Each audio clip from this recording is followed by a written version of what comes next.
শোয়েব, এই মুহূর্তে সেখানে কেমন পরিস্থিতি দেখতে পাচ্ছেন এবং দুই পক্ষের যে বৈঠক বিকেলে হওয়ার কথা তা আসলে কখন এবং কোথায় হবে?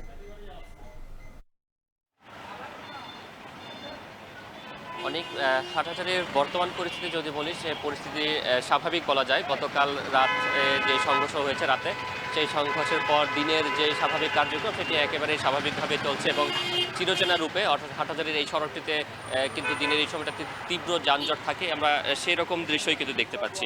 তবে ধ্বংসস্তূপ বা গতকাল রাতের যে সংঘর্ষ, সেই সংঘর্ষের চিহ্ন কিন্তু এখনও সেই সড়কটিতে বিদ্যমান।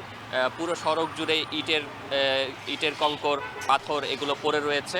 আমরা দেখতে পাচ্ছি যে সকাল থেকে পৌরসভার যারা কর্মীরা রয়েছেন তারা সেই ইটের কঙ্করগুলো তারা পরিষ্কারের কাজ করছেন এবং সেগুলো পরিষ্কার করে তারা যানবাহন চলাচলের জন্য সুযোগ করে দিচ্ছেন এবং এখন সেই সকল ইটের টুকরোগুলো অনেকটাই পরিষ্কার করে আনতে সক্ষম হয়েছেন তারা।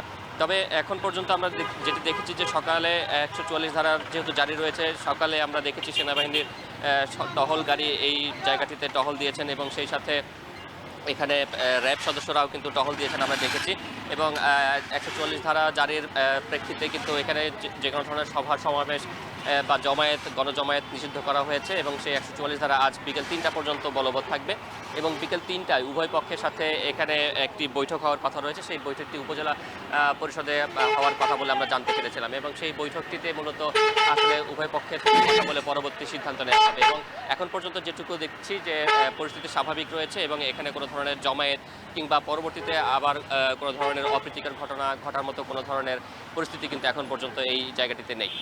অনেক চট্টগ্রামের হাটহাজারী থেকে যুক্ত ছিলেন সহকর্মী শোয়েব রহমান, যারা ছিলেন দুই পক্ষের সংঘর্ষের পরের বর্তমান যে পরিস্থিতি